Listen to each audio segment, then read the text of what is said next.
6.0, reconvene open session, procedural business, 5:30 p.m. 6.1, call to order. The Board of Trustees are hereby reconvening the open session at 5:34 p.m. 6.2, roll call. Trustees identify themselves by first and last name to formally establish quorum. Dana Ridland, trustee area 2. Cindy Gardner, trustee area 3. Gordon Zarate, trustee area 5, Brendan Springs,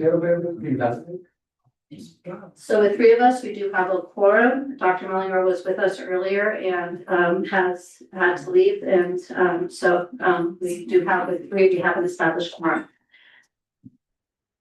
5.3, Pledge of Allegiance.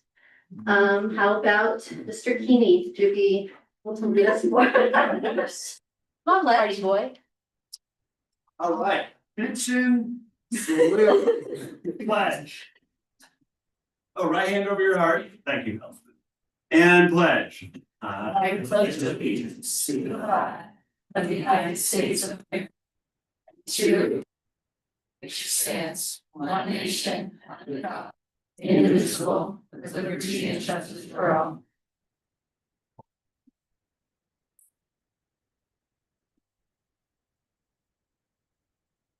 Seven point zero, closed session report. 7.1, announcement of reportable actions taken during closed session.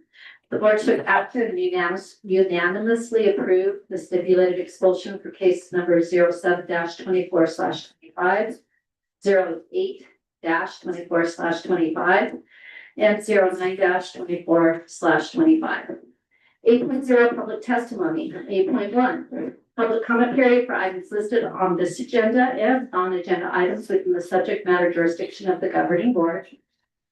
The public comment period is administered by state law and is the point in the meeting set aside for members of the public to share their opinions with the board. Open meeting laws do not permit the board to engage in dialogue or answer questions. Though it may not take action on non-agenda issues raised at the public comment period, the board, for example, may refer any matter to the superintendent for review or take action to direct staff to place the matter of business on a future agenda.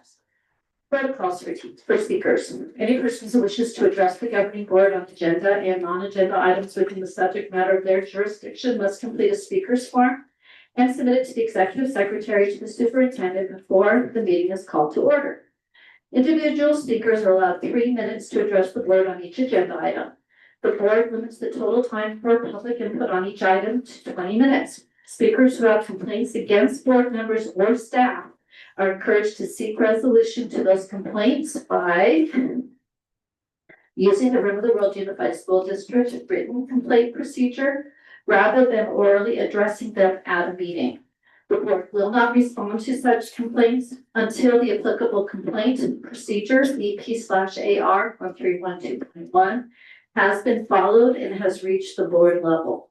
Where a complaint concerns a district employee identifiable by name, position, or other facts, the board cannot respond until proper written notice has been given to the employee pursuant to Government Code 54957. Decorum. The governing board is interested in the ideas and opinions of all stakeholders and endeavors to incorporate community views into its deliberations and decisions. At the same time, it must be able to conduct its business in an organized and efficient manner free from material disruption. Therefore, in accordance with Board Bylaw 9323 and Government Code Section 54957.9, audience members may not disrupt, disturb, or otherwise impede the orderly conduct of this meeting. Open meeting laws do not confer any privilege or protection or expression beyond that otherwise provided by law. The public's understanding and cooperation are appreciated. So 8.2, public comments, and I have several. So I would like to first invite Ethan Smith. He is representing Ethan Smith. Topic: concerns and disappointment regarding the TV/video production CTA pathway at Rim High School. Good evening. I come before you today to express my disappointment in the way serious student concerns are handled at Rim High School and fear for the future of the program I hold dear. For around 7 months now, the students of CTE Advanced TV Video have been expressing our concerns and displeasures regarding our coursework and new curriculum. These concerns include, but are not limited to, strict regulations on capstone work, inconsistent dress code enforcement, lack of enforced student accountability, speed of assignment grading, instructor knowledge, and instructor engagement. Many of us have taken the proper and civil steps to make these concerns known and work with staff to remedy them. For all but one, it did not work. I myself have sent many emails and had conversations with my counselor, the principal, and other staff that have relevance to the CTE program. From a student perspective, all these avenues amounted to nothing. For 5 months, we sat restless. Everyone we'd spoken to seemed to be apathetic or unable to help. It was only when a conversation happened in the communication apps BAM that took place that the conversations were beginning to kick back up. An attack on myself, unjust in its reasoning, took place, and all students of TV video let out their pent-up frustration. This again happened a couple weeks later on Google Classroom. The result of this was the ban being deleted by our instructor, admin pulling me in directly before a district-sponsored job interview to lecture me, and a discussion with the class the following day. Our actions in the Google Classroom were not extremely professional or nice, but it was the only action to get a response of any kind. Every time we took the encouraged professional route, talking to our instructor, contacting the admin, being polite, we were ignored. It was only when the adults in charge felt attacked that they did anything.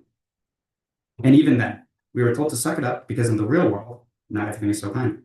To that I say this: I'm a high school senior whose passion is being drained for an art I previously wanted to turn into a career. That has since changed, and my college major and attendance will reflect that. I am not a disgruntled employee of a major entertainment company. How are students meant to take the encouraged diplomatic means of resolution when they result in these responses? I, my peers, and many in this room who join us in support and online will continue to exercise our right to freedom of speech and protest to fight for what we believe is just. And to those who think I am bitter or that this is a ploy to destroy the program out of spite, I assure you it is not. In the time that I've been seeking change, I produced quality content for Room Today, assisted in finding a middle ground solution for the dress code issue, supported the program to the upcoming freshmen at Open House, and more to help the program grow and keep it afloat. With that said, I encourage all of you to tune in tomorrow at 8:13 a.m. to the Rim of World High School YouTube channel to see the 11th episode of Room Today. Something else I want to add is that Room Today has always been viewed as comical, but not for the reasons that it is now. They do not laugh at our comedy, they laugh at our patheticness. We are a joke to our high school. We have never been a joke to our high school before. People have turned us down because they do not want to be associated with us. And I don't think that's right. Thank you for your time.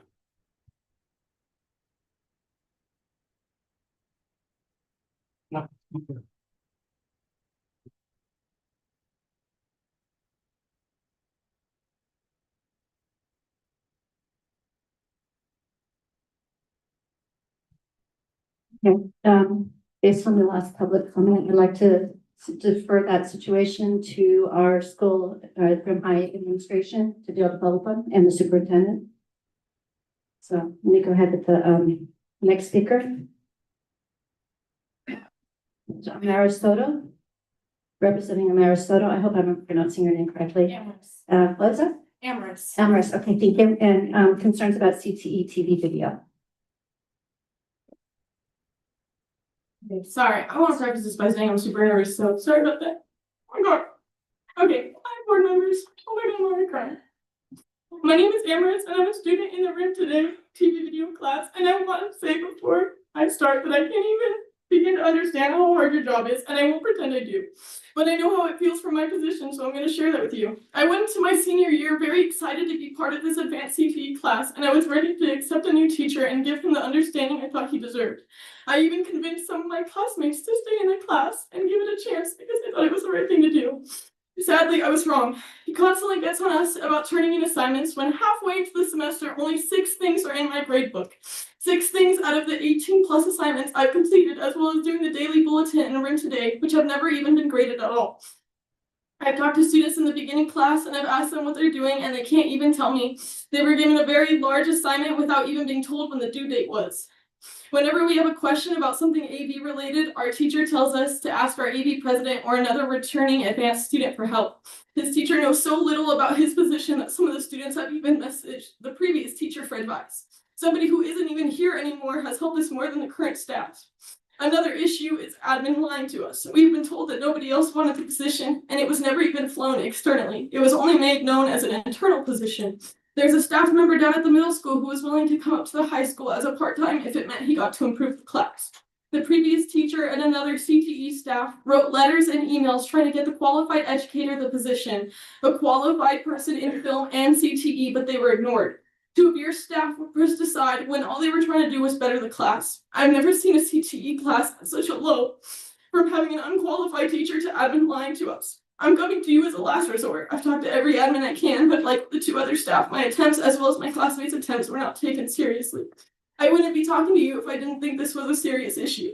Not only is the class, but people not only is the class a joke, but people treat us as one too. Indirectly and directly, we were made fun of, poked at for fighting in something we believe in. People aren't used to standing up and fighting for something that they care about. So we become a laughingstock when we've done so. But I'm tired of being silent, so I'm here to talk to you. And I ask that after we're done, you take to heart what we say and consider taking further steps in saving the program. And I also want to say that not only are actual students here, but people that aren't even in the class are here to support us because, you know, they care about us. So that's all. Thank you.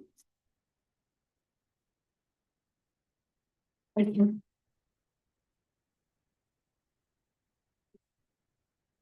Donna, apologize for my phone going off. That was Joe Benito with our presentation coming up.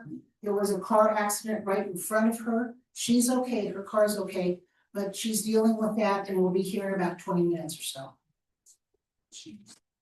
Thank you. Next speaker is Jordan Trueweek. Okay, and that's representing yourself and concerns regarding our CCTV video pathway at Marin High School. There's the button.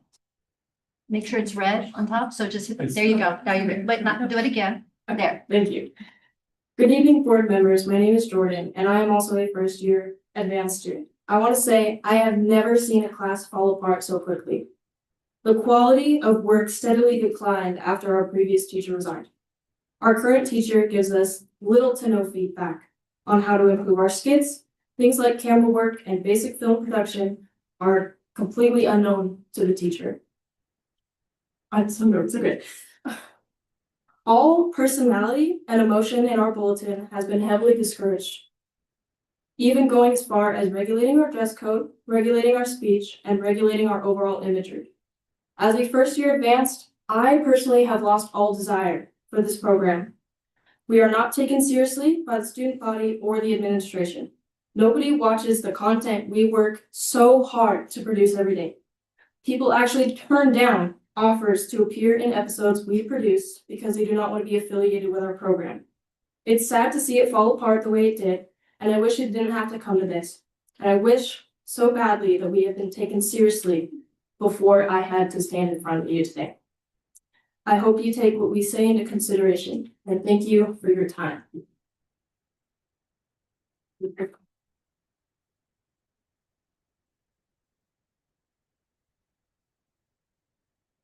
Sydney McCook, regarding inclusion.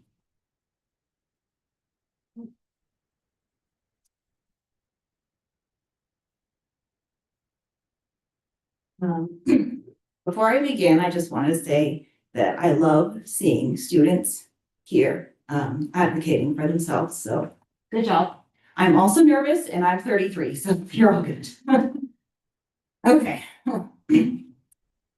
Hello, board members. My name is Sydney McCook, and I come to you today not only as a teacher, but as a parent of a student and future students at RIM. This is something that's near and dear to my heart and does not have to do anything with the union. So I might cry. Just bear with me. But I won't talk about the price of eggs, so you're safe. As some of you may know, I have 3 sons, ages 6, 4, and 2. My first 2 pregnancies and births went off without much pomp and circumstance. My 3rd son is a different story. When my husband and I went to the 20-week ultrasound, we thought it would be just like the first 2. An exciting time to see their scrunchy little faces and find out the gender. As we are in the appointment, the ultrasound tech is doing her thing, and then she gets real quiet and she asks if our previous pregnancies were normal. She tells us he's a boy, and then tells us we're going to have to speak with a neonatologist. Well, this is something new to us. We've never had to do that. When we meet with her, she starts off by saying we will only have 2 weeks to decide if we want to terminate the pregnancy. She then goes through a list of things that could be wrong. She starts off by saying he's measuring too small. He could have Down syndrome due to the cuticle folds. He could have dwarfism due to short femurs. He could be incompatible with life. She orders a bunch of tests and sends us on our way. Termination was never a thought in my family's mind. As we leave shell-shocked, I can't help but get inside my head, what did I do wrong? And my second thought, and this is not a hyperbole, is I cannot have a kiddo with special needs go to RIM. Now this was 3 years ago, and I've started to see some changes for the better. I joined the inclusion committee this year, and I hope you all will support our suggestions for the betterment of all RIM students. I always play through the thought, would I want this to happen to my son? I know we have hardworking teachers and staff, but there has not been enough trainings to set them up for success. We need the support of leadership to make this happen. We need the space to make mistakes and the infrastructure for success. I'm not a credentialed special education teacher, but I teach students with IEPs every day. My children currently do not need special services, but they could in the future. Anyone's life could change in the blink of an eye. Would you want to go to RIM? Would you want your child to go to RIM? Thankfully, after tests, we found out he was developing typically but slowly and had what is known as IUGR, and he was born without any complications. I don't share this story for your pity, I share it because no parent should have to worry about their child at school. Parents should be knocking down our doors to get kiddos here, not leaving to homeschool and enroll in charter schools. Let's be known as the era that made the change, not sit back and settle with complacency. Thank you.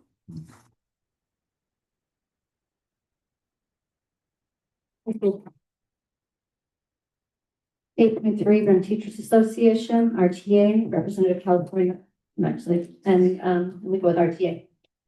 I knew. Hi, I'm Nick, RTA Vice President. I hope everyone is well this evening. My comments tonight will be brief. Although the final vote on the tentative agreement is not yet in, we appreciate that the district listened to the RTA members and has agreed not to touch our benefits. While there is still work to be done in many areas, there have been positive steps forward, such as the recent RTA and Ed Services collaboration meetings. Thank you, Jen. And the establishment of the Inclusion Steering Committee. We are hopeful for a district-wide inclusion model that supports teachers and puts students first. We are also hopeful for a quick but considerate determination on the use of the bond funds. Looking to the future, we are hopeful to continue working with the district to lower class size, improve test scores, implement additional training and support, decrease teacher stress, which often leads to burnout, and increase student connections and pathways to success. Thank you. Have a great night. And then California School Employee Association, CSCA rep. Do we have anybody from CSCA? Okay, no.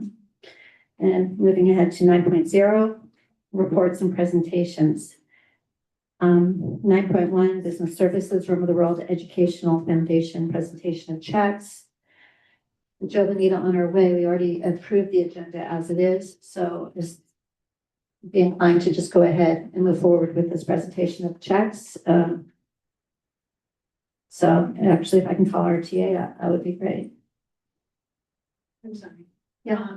We have Ian Rowe who turned in. Oh, Missing. I'm missing.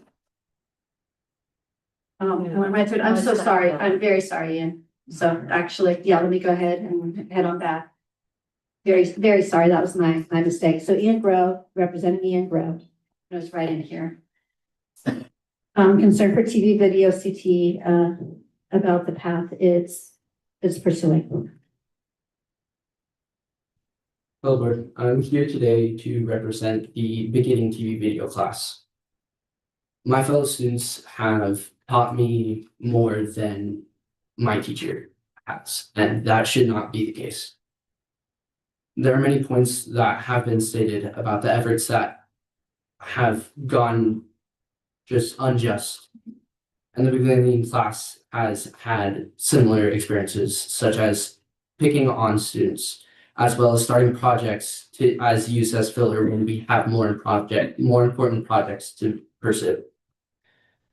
As well as not requiring full student attention when we are understaffed for projects that are due that are affecting our grades and not teaching us how equipment should be used and has conflicted with the advanced class. I hope that I can help make a difference and show multiple perspectives from not just being in the advanced class. From something that I wanted to pursue as a career has now turned into something that I dread, something that I shouldn't have to feel in a classroom, and something that I really hope that other people don't have to experience anymore. Thank you. Thank you. Now moving back to 9.1, RIMS World Educational Foundation presentation of tracks. So can we, so Priscilla? Bill Benita has the checks, but she was involved in an accident. She wasn't, hurt, and her car isn't hurt, but, And so from what Carol said, so we can, why don't we go ahead and table it for later in the meeting? yes. Okay, so let's go ahead then to 9.2. Student representative report, Ethan Smith from the World High School. Hello, I'm back. Welcome to the April school report. One moment.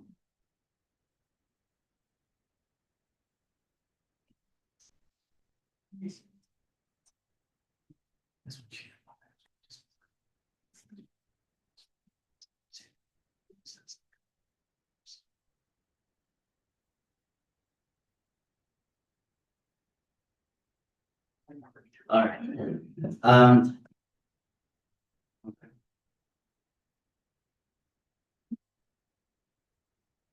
All right, let's start with the elementary schools. Family Science Night at VOE. Join us for an evening of science at VOE. The sky's the limit. Thursday, April 24th, 4:30 to 6:30. Bring your whole family and invite your friends and neighbors too. Bubbles, butterflies, whirly birds, simple machines, balloons, cars, drones, and more. VOE again. VOE partnered with our local Lions Club to collect thousands of pop tops to help children in need. The winning class will get an ice cream party for their hard work. CHE's 4th and 5th graders had an absolute blast during their field trip to Riley's farm on April 8th. They didn't just learn about history, they lived it. Debating colonial independence and panning for gold like the real 49ers. This amazing field trip brought their textbooks to life in the most unforgettable way. Our dedicated CHE students have been diligently preparing for state testing through rigorous review sessions, showing incredible determination to perform at their very best. 3rd grade state testing kicks off next week, and we couldn't be more proud of their commitment to excellence. LAE is gearing up for state testing, and the students are doing their best practice work at this time. We know our students are going to be successful. We will be hosting an Inland Empire therapy dog later this month at our library, where a fluffy friend will listen to our students read. Moving on to MPH. Excuse me. Congratulations to Mrs. Daniel's 2nd period for winning 1st annual attendance bracket challenge.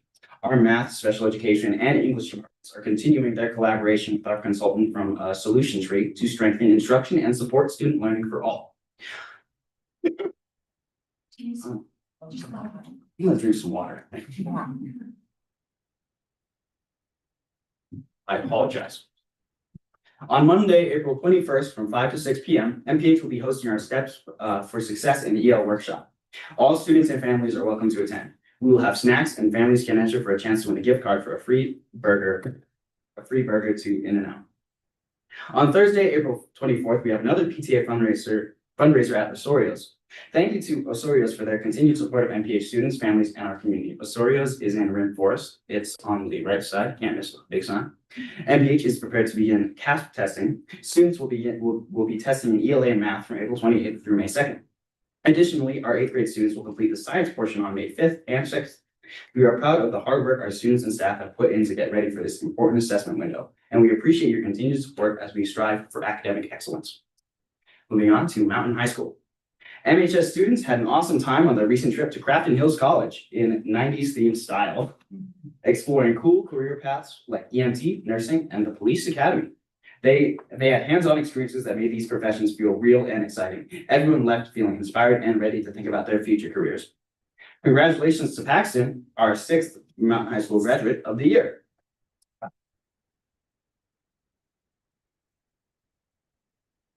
Clap away from the mic. We're so proud of your hard work and can't wait to see all the amazing things you'll accomplish in the future. CASP testing is on.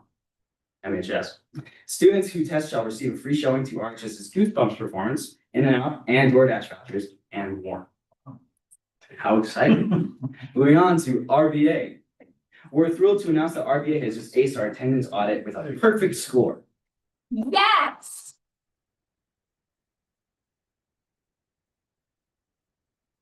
Huge thanks to our incredible RBA team and all these students and families for supporting our school's growth and making this achievement possible. We are excited to celebrate the successful conclusion of our latest Leadership 101 group, brilliantly facilitated by Mrs. Mills and our amazing counseling intern, Julia. A special shout out to Stefan, whose exceptional ukulele performance added a delightful touch to our sessions. Get ready for our next round of group counseling sessions, RBA students, who's continuing this journey of growth and leadership with us. Like Mountain High, RBA CASP testing is on. Students who test and give their grade levels a 95% completion rate shall receive a free showing to RHS's Goosebumps performance again, which there will be a presentation later today. In-N-Out and DoorDash vouchers, and more.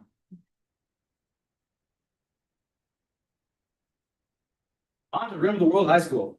RHS Open House and Freshman Orientation was a huge success. On March 25th, we hosted all incoming students to highlight our programs and help students choose their programs. Hundreds of students learned all about RHS. They were so excited to be there.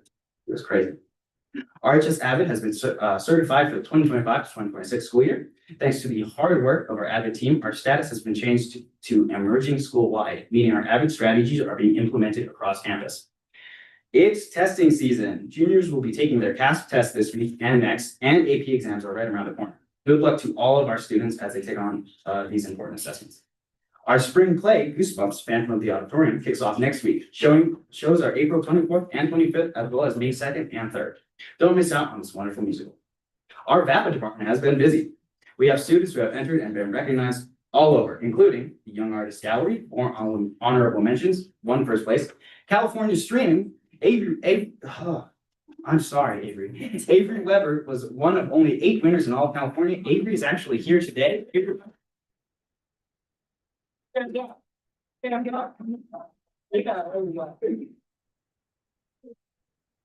The LA County Fair, 6 students' works submitted and on display, and NCECA, which is a ceramics organization, 1 student work on display in the national show in Salt Lake City. And that is the end of the score.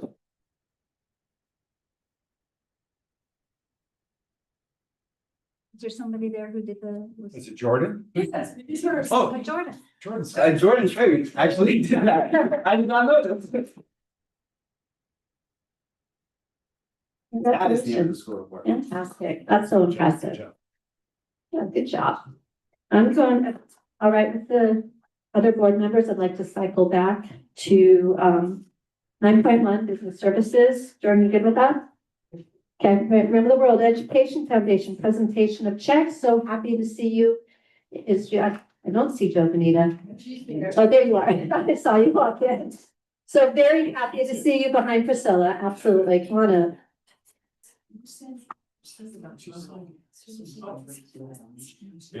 Yes. Thank you.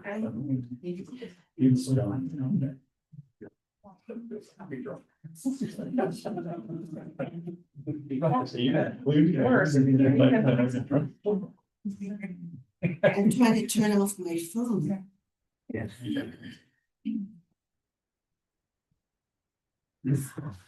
Hey. Oh, here's so many of the microphone. And actually hit the button, so it's red at top, on the top. There. Oh, okay, thank you so much. I don't have to, yeah. We're really very happy to be here. And even more so after that experience I just had. But what we're here for is to say to our students, you count so very much. We're able to raise money on your behalf to enhance your learning experiences. These checks are specific to the CTE program. We have the CTE program that some of us are aware of, but many of our community people are not. And we had an experience today at the high school and had a chance to see the students engaged in learning these skills with the equipment. My husband was drooling because the students had equipment that he no longer has. So he wants to come back to the high school. What we are looking at with the career CTE program is that students learn their skills and talents they can have access to in a school setting, and they can achieve and explore their possibilities. They're not limited to a particular area. One of the things that we have found in our foundation is that there are so many people who are not aware that we have these excellent programs. And once they do, they say, oh, I'll write a check. And when we have our galas and we have the students speak, they release their accounts to us sometimes. So we thank our students for being so terrific. We have at the high school, there's the simulation experience teaching students how to drive 18-wheelers.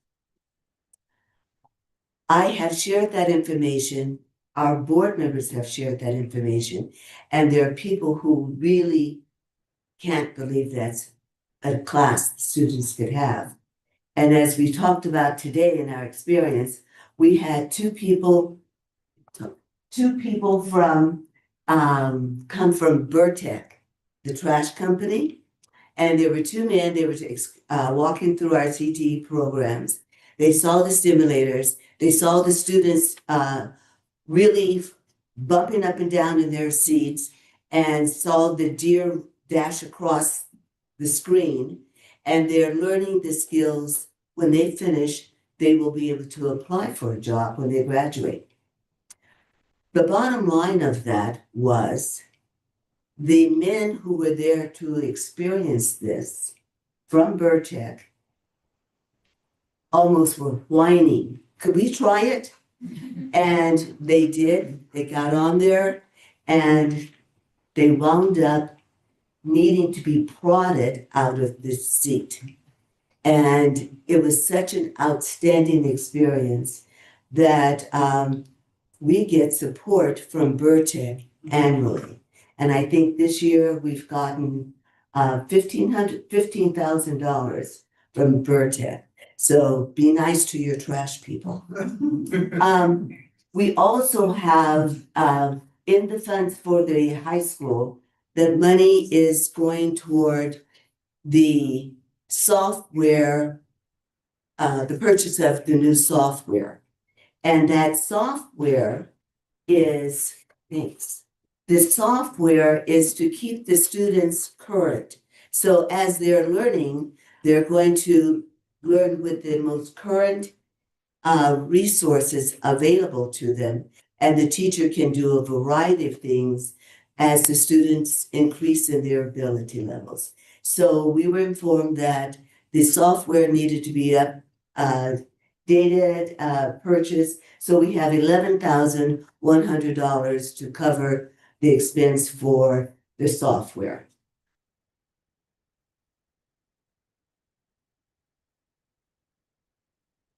When Stephanie said, you know, we think we would like to take the CTE program to the middle school, we thought, whoa, that's cool.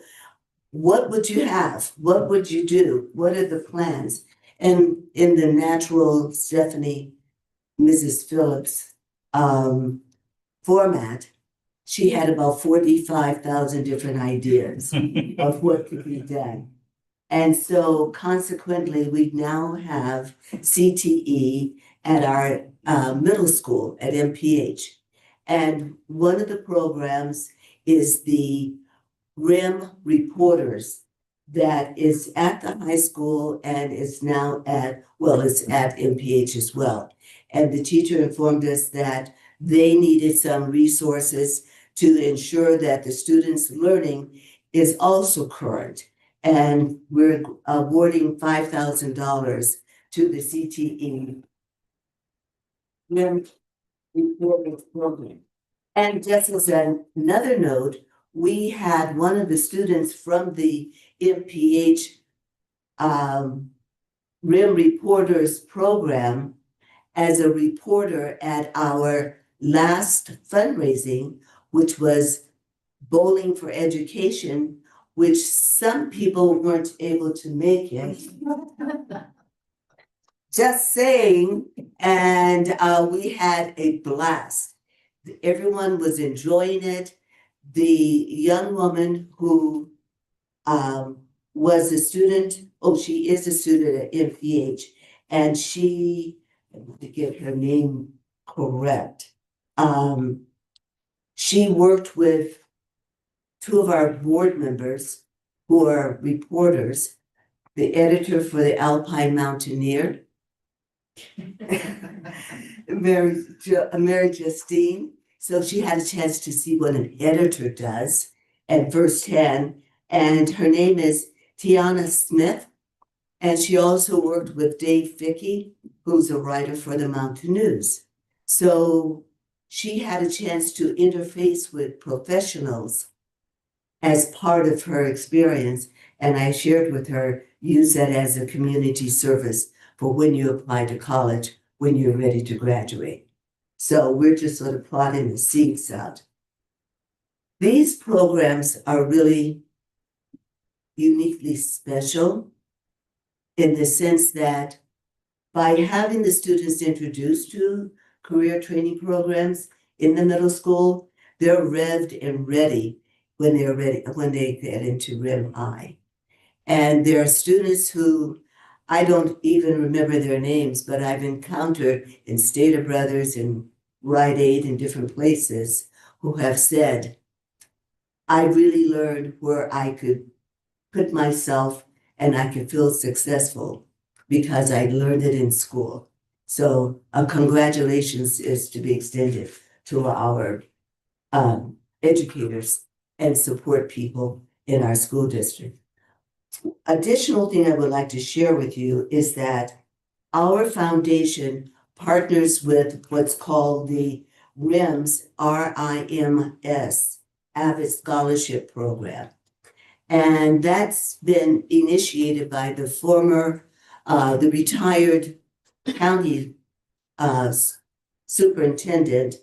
And what it is where the high schools that have the Avid program and this any of the districts that are part of the RIMS, that's Riverside, Inyo,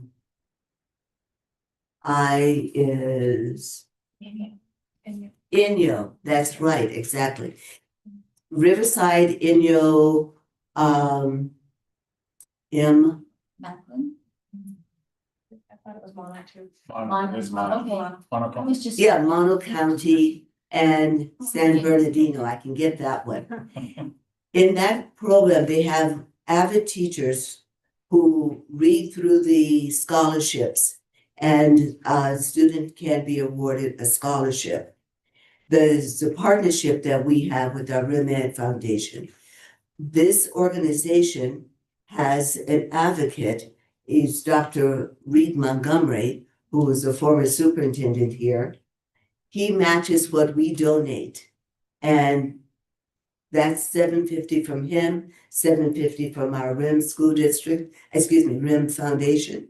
And we are awarding $1,500 to this young woman who was selected to be the recipient. And this young lady is utterly remarkable. She is, her name is Haley Vargas. She's a 3.8 GPA. She plans to study astrophysics and physics. I don't even know what you do with that. And she was in the AVID program for 4 years. She's volunteered at the Mountain Skies Astronomical Society right next door to the high school. And she is very eager to pursue her education to receive a PhD. Wow. That's one of our students. So I have this information for you. We don't do this by ourselves. We work a lot, we volunteer all of our hours. But guess what? I brought some show and tell. And you can come as well and be supportive. And this is our gala that's scheduled for May 18th at the Arrowhead Resort and Spa. And the theme is this year is called Women Goes to the Movies. And as we walked around, we saw in the media course, the CTE class, they have posters. We're going to borrow from them to decorate the hotel. So we don't want you to miss out on this opportunity. So I'll just put some of these flyers on each end. And are there any questions? Okay, well, we appreciate the time. I appreciate you permitting me to avoid an accident. And we're very happy to be able to be a part of our district. Thank you. You can get the photo. Oh, yes. That's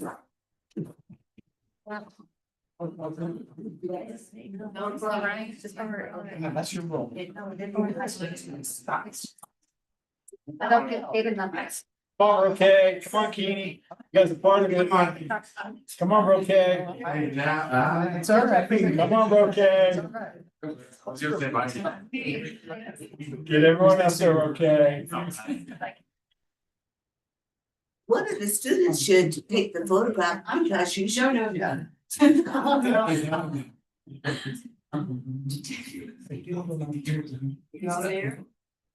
And to get it? Like we like each other.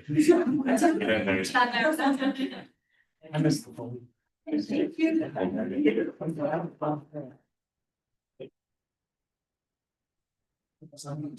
No. I've never been to that. Okay. Thank you, Rivet Foundation. 9.3 governing board members. Okay, so Joe Benita stole some of my thunder because I was going to announce the gala.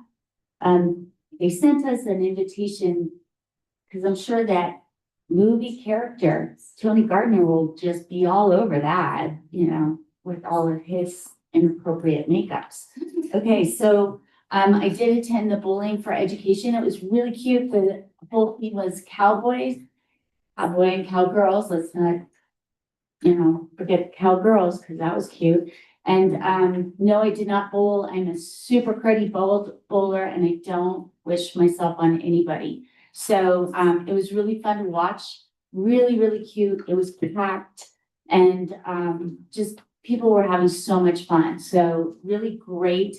Next year, if you can go, I would recommend going because it really is a fun way to fundraise. And I want to say that the Goosebumps play, I know that they're coming up, but Goosebumps play, which again, up my alley, is happening. The elementary schools are going to be invited to come. So obviously it's appropriate. I'm going to go see it April 25th. I'm really excited and I am actually my husband's excited about it too. So there you go. Yeah, spirit fingers. The band, I want to give a shout out to our band and our choir. They just do such great work.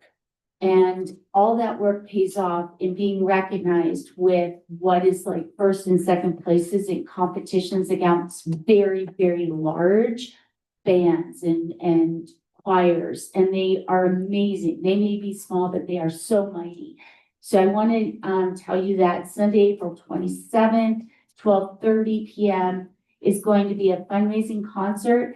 But the really cool thing about this is that it's at the Lake Arrowhead Resort, is that the kids who come can try out the instruments and see what they like to play and maybe get interested in music. So I encourage everybody to bring your kids to the event, let them play around with the instruments and see our amazing jazz band. That jazz band is amazing. They also are going to be having a May 3rd at 5 p.m. at the Presbyterian Church. They got the spaghetti dinner and the silent auction going. This one is specifically to raise new money for their uniforms. They have not had new uniforms in decades and decades. Thanks to the parents, the booster parents that have been taking such great care of those uniforms. I love seeing those parents make sure that those kids do not eat and drink in those uniforms during football games. I think it's really funny. So anyways, they've been stretched really far, but they do need an update. So please go support them, get that money in so that they can get some new uniforms. I'm excited. It is scholarship season. So last month, all the community scholarship applications were available for seniors in our district to be picked up, RBA, Mountain, as well as RIM, and they were all submitted. Yesterday and today were student interviews for RIM Scholarship Council, and you should, walking on campus, you could tell which kids were doing the interview. They looked really spiffy. They were dressed to the nines, and I love seeing guys in black pants and white button shirts. They looked so good. So the community interviewers were super impressed and inspired. That word inspired was used by several of our community interviewers, and they just thought our kids were amazing, amazing, truly inspiring. And they always want to come back and do interviews every single year. That's how wonderful our kids are. And with that, WASC also talked about when they did report out how great our kids are. And I think that's really awesome because every WASC visitation, since I've been a part of RIM High School, they always talk about how awesome our kids are, how polite, how articulate, how we are just super lucky to have a student population like this. So I just wanted to say WASC was great. I helped out a little bit by doing PTA stuff like food, really just food.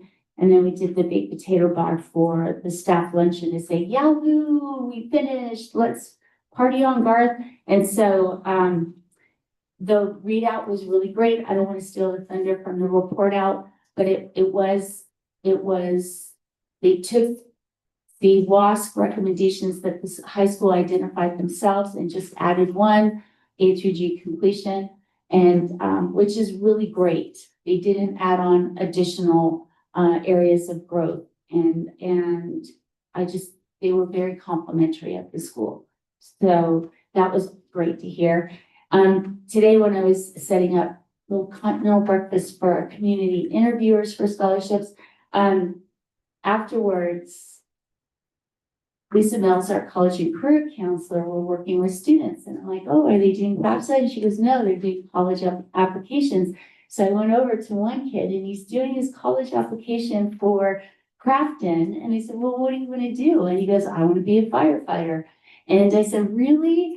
And I just thought that was so great. And I said, are you going to make sure that you know, if we ever have a fire up here again, hopefully never, but you're going to stand ready and you're going to defend and you're going to save my house. And then I can make you chocolate chip cookies because you saved my house. And he's like, yeah, you have a deal. So it was really great to see our college and career counselor doing one-on-one work with the students and getting the community college applications done. I think it's really essential to have that one-on-one motivation and encouragement for students that don't want to go to a full year and they're completing those community college applications. That was kind of, I love seeing our money at work, so to speak. We put our money into Lisa and she really does deliver with that one-on-one work with both Rim High School, Mountain and RVA. So just saying. And lastly, we have Teacher and Staff Appreciation Week coming up. We have all these events for that PTA and the district are going to do. Really exciting. We just want to give our love for everything that our staff does during the year. So, and the district office is going to get some love for Mountain Council PTA. There you go. So that's it. Thank you, Cindy. Jordan? Thank you. I want to express appreciation for all the students that came to show up at our board meeting and make their voices heard. I think it's always wonderful to use your voice for advocacy, and so I want to express appreciation for that. I've been a bit busy as of late. I'm happy to share with folks that on March 28th, we welcomed a wonderful baby to this world. So coming up on 3 weeks now, it's been a very busy week. I can definitely say life has changed, and but all for the better. So I'm extremely thankful, grateful for that. I'm pleased and looking forward to to being the parent of a future RIM graduate. With that, I am also looking forward to reintegrating into some of our school events that we've got going on. I'll be at some of the open houses coming up at RVA, Mountain High School, and CHE. I have on the books. So I'm looking forward to being at those for time with trustees or banter with the board, however you want to think of it. I'll keep it, I'll keep it brief there. Also, actually, just a small update that for our last board meeting, I'm working on our advocacy platform that we had all aligned on, and we'll have a draft ready for everyone, and I'll share it as soon as I complete that. Thank you. Thank you, Jordan, and I'll give my comments now. For starters, I want to congratulate the Zarate family, and baby Teo is very, very lucky, and so glad all is going well there. I want to reiterate what Jordan said as well. The student voice is incredibly important. He mentioned the time with trustees or banter with the board. I think it's going to show up as meet and mingle. And that's so each of these different open houses. That's the flyer has that as a meet. So alliteration is good. So I really do encourage anybody who wants to have a conversation with us about anything. I mean, G-rated, please. To come attend. Okay, it's before each of these different events. We want to be able to make sure that we're available, and if those times aren't convenient, repeat what Jordan tends to say pretty much like clockwork with public comments, is we are all available, reachable by email, and then to be able to meet as desired. I'd like to think that all of us, Bill and Scott, who are unfortunately absent today, are all very accessible and we care. And so those conversations are important to us. So the meet and mingle, it could be that you have a question, a concern, or an idea, or just want to meet and mingle, you're encouraged to do so. I enjoy the RIM Foundation coming and sharing with us their fantastic support of the school district. I appreciate Joe Benita's comments about Stephanie Phillips's work. Our ROPCT program has been well celebrated over the decades, and it is definitely the fruits of a lot of people's efforts, but definitely, I'd say more than anybody would be Stephanie. And I do appreciate her effort and all that she does for the school district. So I'm going to express appreciation. Additionally, especially on a day like today, I'm in awe of our bus drivers. They probably have the hardest job of any bus driver in the state, maybe the country. And the fact that they shepherd our students back and forth on a daily basis and the work they do, I would be terrified driving a bus in this weather. I'd have a hard enough time with my mini. And so I just wanted to express my appreciation to the work that our bus drivers do.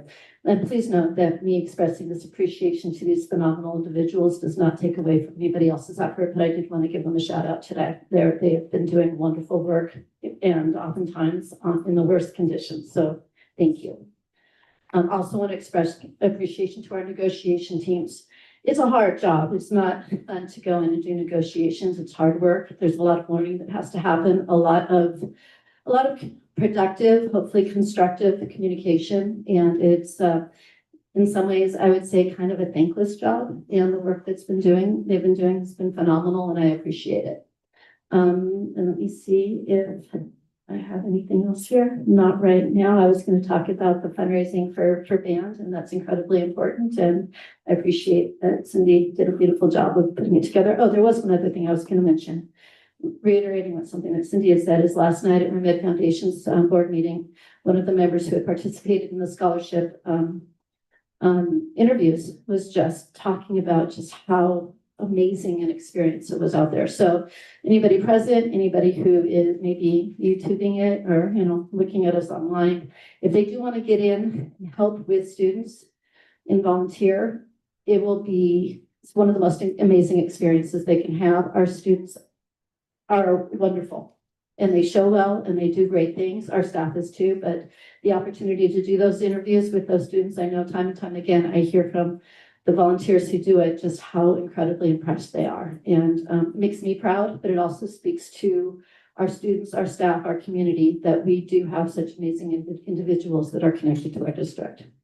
So with that, I will turn it over to the next item, which is 9.4, Superintendent, Dr. Paul Sediano.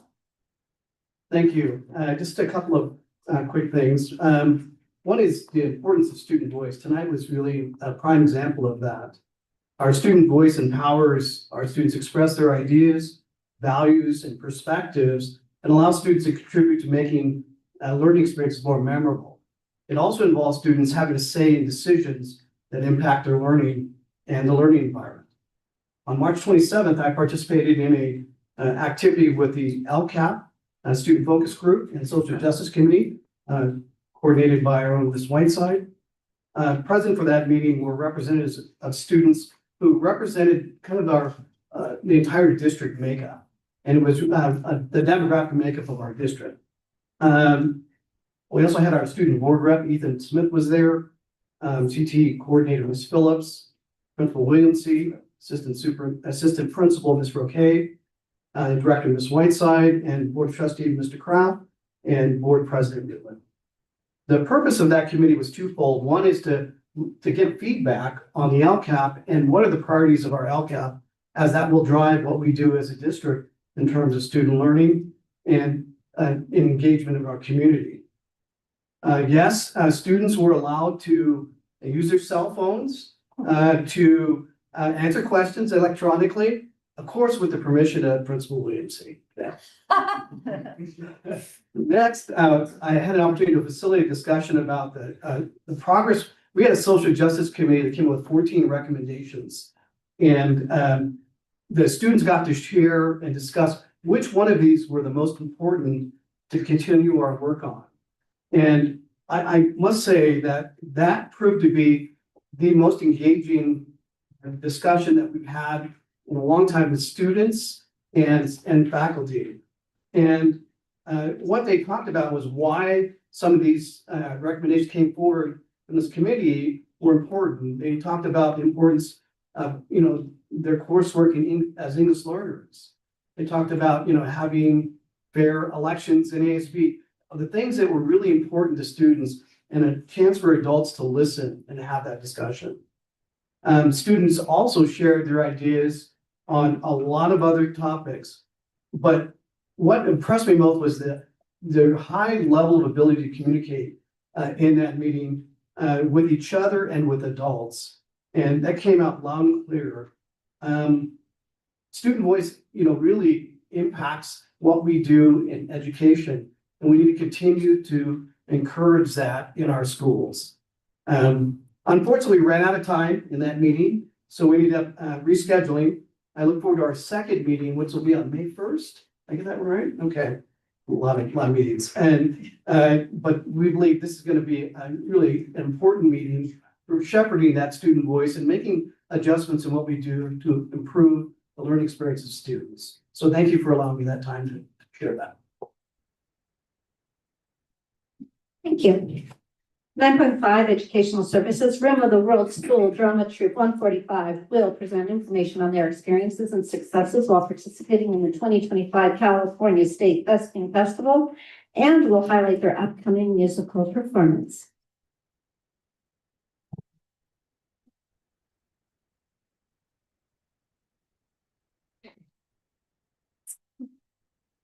Good evening, board members. My name is Emily Chedes. I am the Troop 145 president. I am Alex Cortez. I am Troop 145 vice president. I am Leila Dennis. I'm Troop 145 sophomore representative. And these are our updates and recaps from the past few months of Rim High Theater. These are our state thespian festival highlights.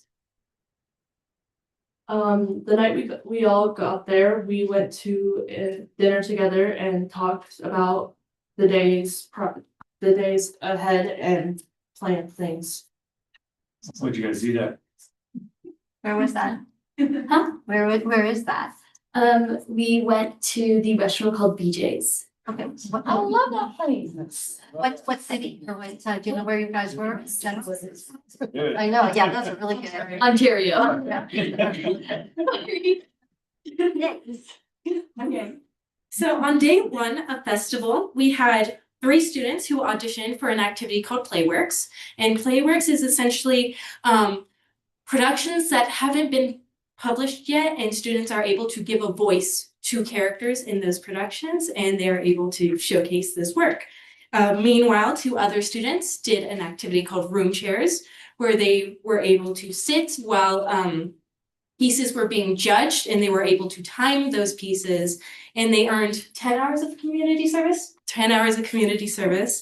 And meanwhile, the rest of the students did workshops to help promote their learning in the theatrics. Some prominent workshops were exploring The Greatest Showman, old age makeup, and then beginning juggling. And that was really cool to experience. And at the end of the day, we had a main stage event in Bridges Auditorium, which is that beautiful theater with the Greek mural on the top of the roof. It's beautiful.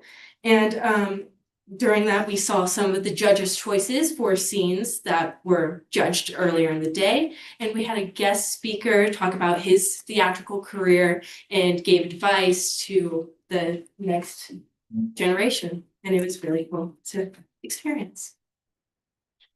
On our festival day 2, myself and our vice president went to vote for the next STOs, state thespian officers. We heard from speeches, and from those candidates, we voted for the next STOs. As we were doing that, our fellow troop members went on 2 more theater-related workshops, consisting of Australian accent workshops, Boston workshops, and performance combat. Just to name a few, there's a lot of other ones such as British accent workshops. I myself attended that one. That one was really cool. At the end of the day, we watched another performance at Bridges Auditorium with a 1-act performed by a troupe and some more competition winners for categories such as monologues, duet acting, and individual dance. On day 3, we watched another event at Bridges Auditorium where there was a short play that was worked on by people throughout the weekend. Awards were given out for competition winners, and next year's STO officers were announced. Afterwards, we went and took group photos and headed back home. Okay, our current project, as stated by multiple people before us, is Goosebumps, the Phantom of the Auditorium, and which is premiering Friday, April 25th. So next Friday. It's very exciting. So here is our cast. Our cast has been working hard on memorizing lines, what does it say? Practicing vocals and learning choreography. On the far left, we have our Brooke, played by our amazing Emily Salazar, our Brian, also played by our amazing Justin Walker, and they are learning the choreography for their duet scene of Babbling Brook. In the middle, we have our amazing cast setting up for their classroom scene. On the far left, we have Corey, played by Gwen Watson, right, trying on their beard and wig. Yeah. Sorry. Also, our phenomenal crew has been hard at work bringing this production to life. On the very left, we have a backdrop painted by our set crew. In the middle, we have our display case in the lobby done by our lead house manager, Piper Osterhold. And on the right, we have stage lighting done by our lead lights tech, Matthew Marola. And then more so, we have lockers also painted by our amazing set crew, fat brass shells on our fake stage that is used throughout multiple scenes, and then a lever made by our props manager, Leila Dennis. Goosebumps Phantom of the Auditorium opens on April 26th at 6 p.m. We hope to hear We hope that you come by to hear our cameo appearance from our principal and vice principal, Mr. Willemsey and Mr. Keeney. Thank you so much. Wait, I have a question. Right, in the lobby, you usually have like that one wall you guys paint for Yes. pictures, are you guys painting that? Yes, the mural is underway. Yay. It looks really cool. I love that mural. Yes. Okay, cool. Thank you so much.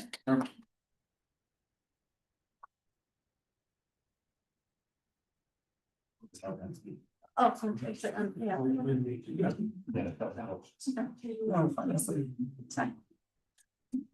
that was wonderful.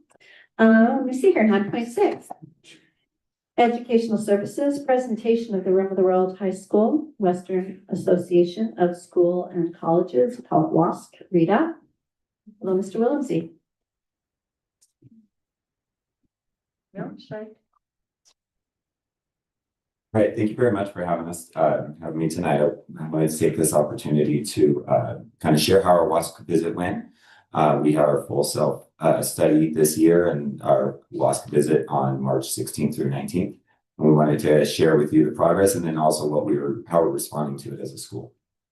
So if you're not familiar, WASC is part of a 6-year cycle where it begins with a self-study and then how the findings from that self-study come and guide your work for the next 6 years. Usually something happens at year 3, whether it's a report or a mid-cycle visit. And then that continues all the way till the end of the cycle. This year was the self-study for us. Back in 2018, 2019 was our last full self-study. There was a 21-22 mid-cycle visit, and then the 24-25 was our self-study. This work started over a year ago. We began putting the teachers into focus groups, and they analyzed every part of our school under the 5 categories of WASC, which are curriculum, instruction, governance, organization, and culture. And that guides all of our work. And we take a critical look at every angle of our school, and we figure out what are we doing well and what do we need to improve upon, and what are the steps we're going to take. That all happened. We sent the report off last November, and the WASC committee came in on March 16th to validate that work, to see if we were on the right track, to provide additional ideas and give us an idea of, if we're headed in the right direction. I shared these with you before, but effectively we sent in 4 areas of growth that we were focusing on. One was supporting all of our students, particularly English learners. We've talked in the past of a new challenge that we're facing at the high school with that. Our GDC and common assessment work through our PLCs, continuing our march toward inclusion. And then as our demographic is shifting, having a focus on more inclusive culture that connects all of our students to the school and to the community. Overall, the visiting committee was very happy with what they saw. They agreed with all of our areas of growth. They added one, which we'll talk about in a minute, but essentially in the 5 categories that I talked about, there are 19 kind of subcategories that we all get ranked on. After the committee left, they ranked RIM as either very effective or effective in every single category. Our WASP coordinator, Crystal Cobb, who's gone on, I don't know, 7,500 WASP visits, says she's never seen scoring this high for a school. Just showing that, you know, the work of the staff is really starting to show through quite a bit. So we're really, really proud of that. On top of all of that, the committee listed 19 areas of strength of our school, everything from our SLT to our PLC model to our school culture. There are 19 areas that are listed in the WASP report. And they agreed with our 4 areas of growth, but they added 1. And the one that they added was for us to increase A through G completion across the site. And I think this is a really important one for us as a school. What the WASP committee shared, and you know what I believe as well, is that it's not it feels sometimes at the high school that there's a college camp or a career camp.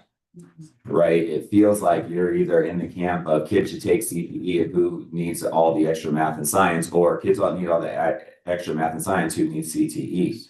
And what the WASC is validating is that no, it needs to be both. If you want to be a welder, great, let's put you in a welding shop, but let's make sure you have all the math, English, and history that you need in order to have a cast as wide net as possible. What we're trying to do is we're trying to provide as many opportunities for students as possible and make sure they're as marketable as possible as they move forward. So you don't have to be going to college to get A through G. We want to provide them with the most rigorous course of study that we can at the high school. And so I think this is a really important area that they identified, that even if we can't get a student A through G, how close can we get them to A through G? That's what we want to focus on. We want to start every student on an A through G track. If a student falls off of the A through G track, we need to find a way to get them back on and not just say, oh, we'll go ahead and take 5 electives your senior year. We don't do that, but as we do. So, RHS has going to get our actual accreditation decision once the whole WASP group meets. Ultimately, that's going to come probably sometime in late May. The committee meets, the big WASP committee meets at the end of April, and they review all the WASP visiting reports. And ultimately what they try to do, or what they do then, is either validate what the committee says or make changes to it. Based off of our rankings in all the categories, we're pretty confident that we have the accreditation that we need. The question will just be what happens at that mid-cycle visit. So ultimately, it's on us as a school to figure out what we need to do now with these recommendations. The recommendations from 2019 drove the work of the school for the last 6 years. Now the recommendations from 2025 need to drive the work for the next 6 years. Ultimately, the first step is for us to take our SIPSA and align it to the new areas of growth. We'll be adding some new goals. We'll be taking some changes and showing some different action steps that are in alignment. Many of them already are in alignment because of the things we've identified. We have a focus on ELs. We have a focus on all the things. We are going to focus on our EL support. We started something really exciting. Our EL coordinator, Ms. Johnson, started an MTSS team strictly for our ELs. They're taking a deep dive, looking at the data of our EL students. How are they scheduled? Where are they? What supports are they being provided? Are we best using our bilingual aids in the way that we can? They're doing a lot of work right now with AI, not necessarily to translate, but to simplify the English language while still giving the students the support. So taking an exam, using AI to simplify the English so they can still access the content. So they're doing some really interesting and exciting work with there. And that's all going to be part of our EL master plan. We're very grateful for the bilingual 8 hours that we received this year. That has definitely made an impact. In the GBC and Common Assessment world, our PLCs are going to be taking what they've built over the last 2 years. Last year was building the curriculum. This year was the assessment. And next year is actually, some departments have already started, but school-wide implementing those assessments in true data cycles, because that's the next step of that journey. As far as the cultural intentionality, making sure we're connecting all students to campus, we're taking steps and efforts to intentionally include all cultures in our campus. In our last pep rally, one of our clubs, Casa de Rim, brought up some Spanish dancers, which was really cool. They performed at the pep rally.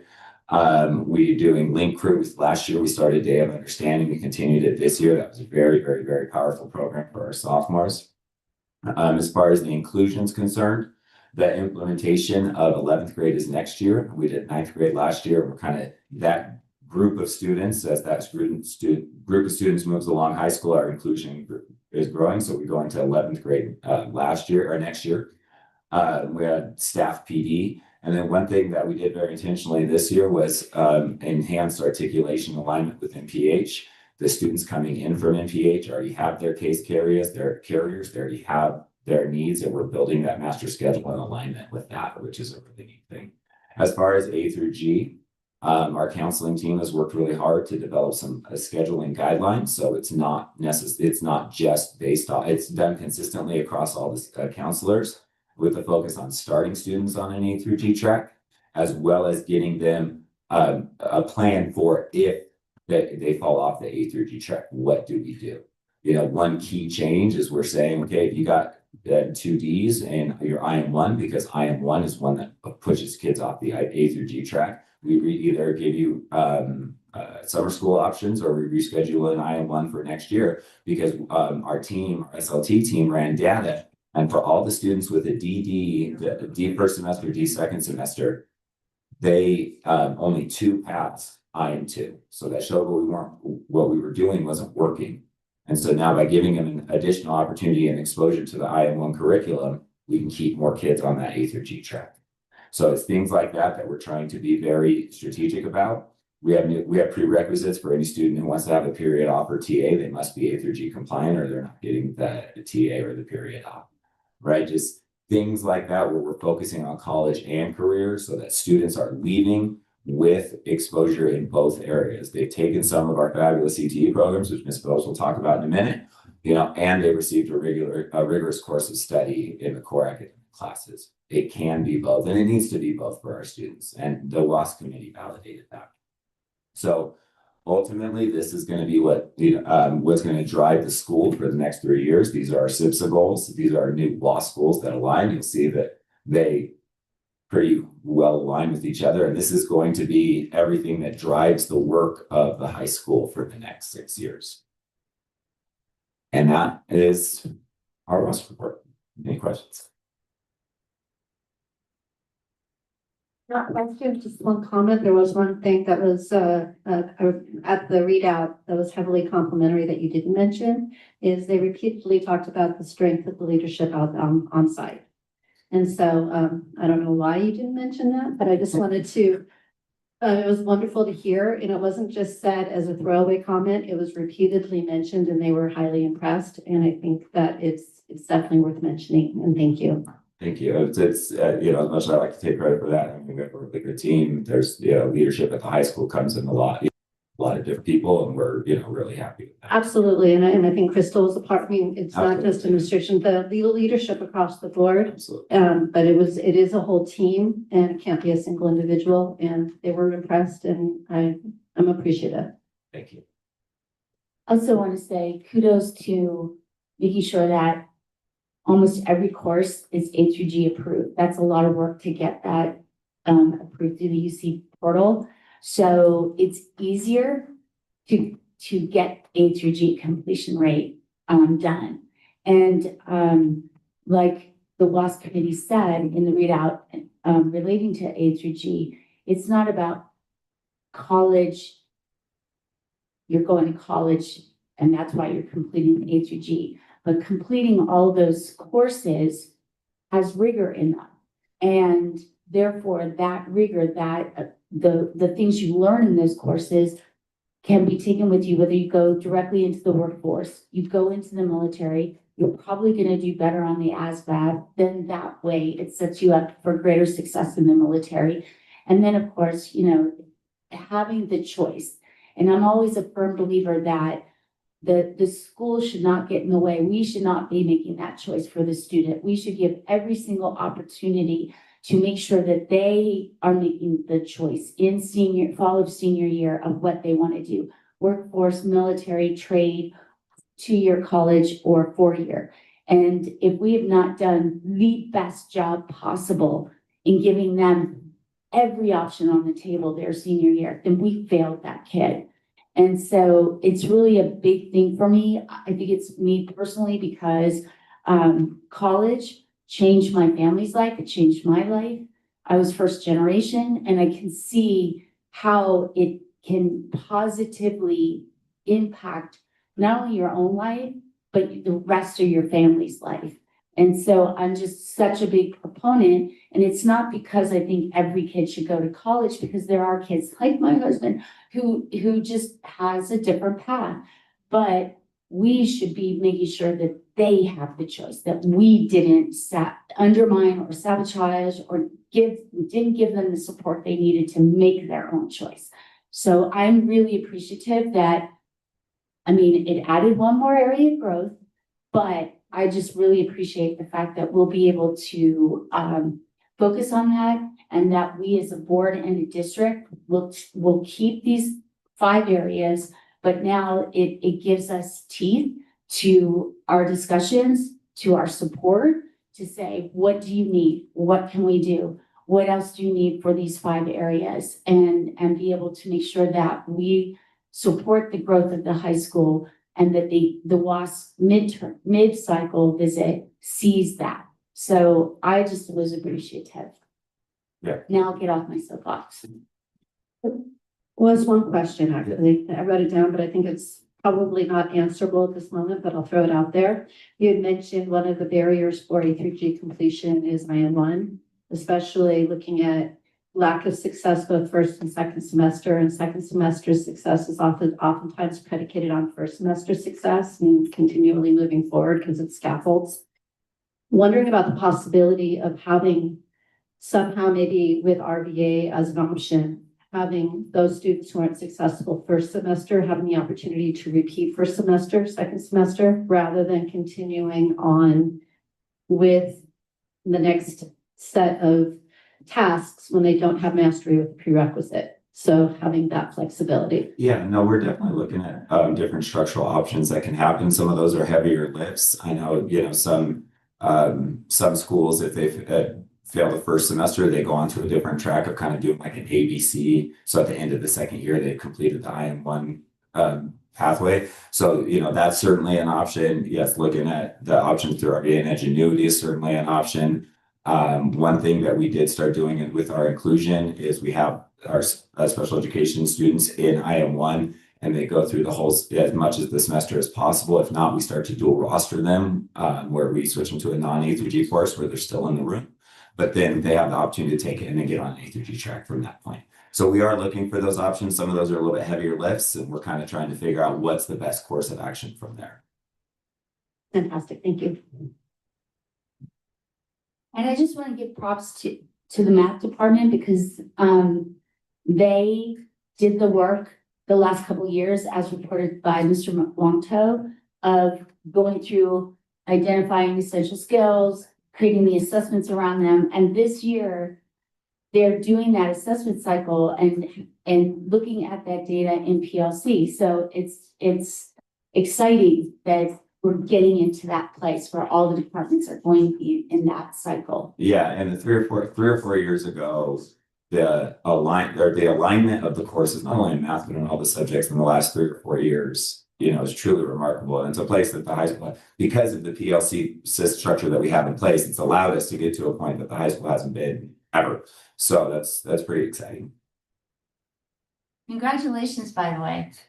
I mean, that was a lot of work, and you guys passed with flying colors. I know. Let's go to BJ's. No, I'm just kidding.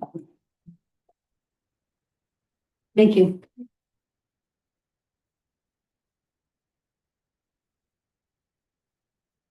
(9.7) Educational Services. Presentation of the Career Technical Education CTE Pathways, College and Career Data Report. Mrs. Phillips.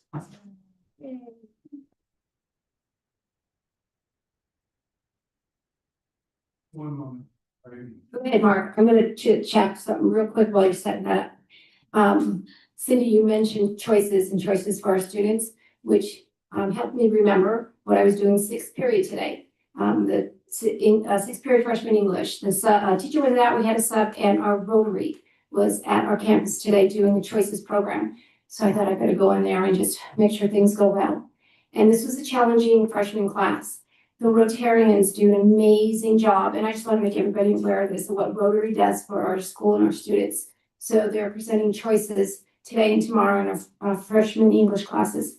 And it's giving the students the thoughts of, what are you going to do? And here you are right now, and where are you going to go, and where you want to be, and when you want to retire, what career do you want? So it was really uplifting to be in there and be a part of it. And so when you mentioned choices, I thought, oh, I want to mention that, and just a big shout out to our Rotarians for what they do for us, our Rotary groups and clubs. Thank you, Mayor Justine. Okay, CTE. I get to live in the CTE world. I am blessed. Okay, you can, next slide, Mark. You have your brochure in front of you. This shows the courses that we offer and the pathways that they are in. So you can see them all up there, and I'm going to make this 10 minutes or less. Currently, we have 7 CTE pathways. As we shrink and as our student body shrinks, then and when people retire or leave, then sometimes we have to make adjustments, but that's okay. We're still going to offer CTE. Next slide, please. So CTE is part of our college and career indicators. CTE pathway completion is part of the college and career indicators on the California School Dashboard, which is up there. The CTE completer is any student who completes a 2-year program of study. CTE pathway is a specific CTE industry sector, and it's laid out in the brochures that you have. And CTE is included in our LCAP. Next slide, please, Mark. Grants and funding. So the CTE programs, equipment, consumables, supplies, field trips, etc., are funded mainly through donations and grants.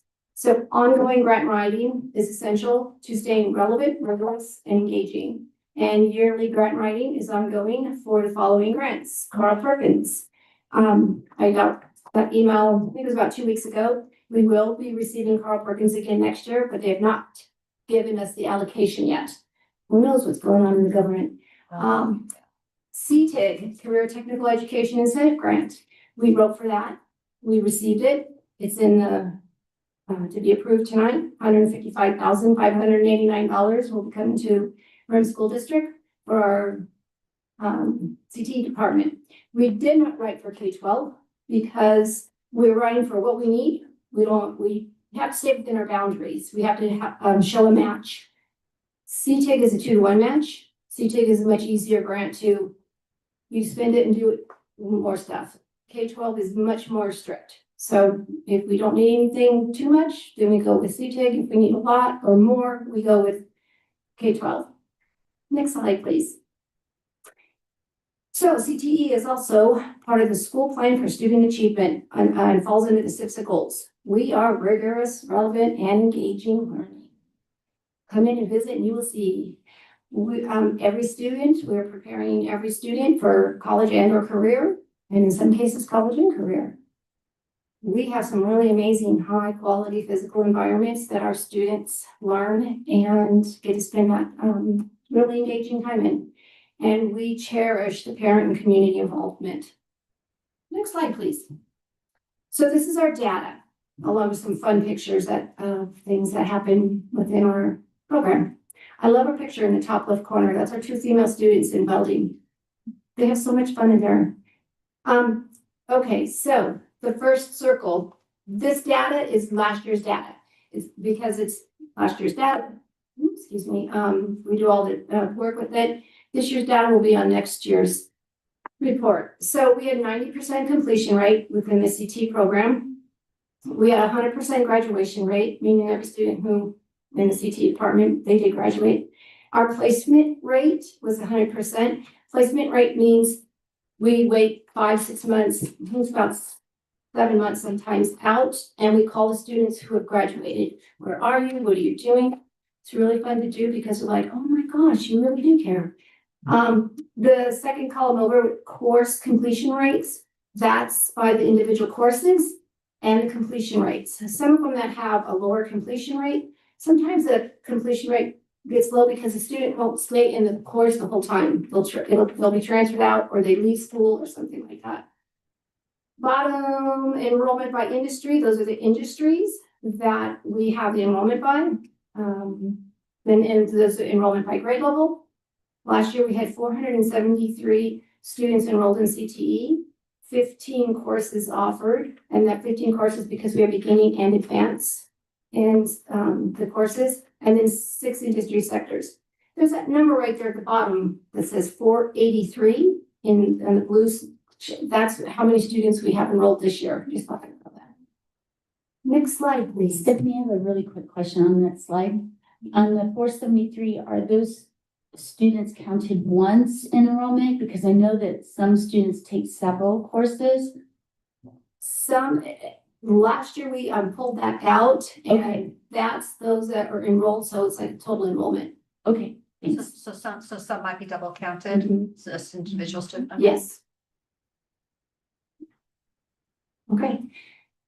So through grants, we get to go on some really amazing field trips. Top left, we participated, our welding, advanced welding students participated in the East Valley inaugural welding wars competition held at San Bernardino Valley College in the welding section department down there. 2 of the students up there are females. 2 of them are, one's a junior, one's a senior, and they're continuing on to Valley College for welding when they get done. 2 of the male students are seniors and are continuing on to the lineman school. And then the bottom are them doing the competition down there. In the middle, we took our students up to the Victor Valley College Apple Valley Public Safety Training Center. What an amazing experience that was.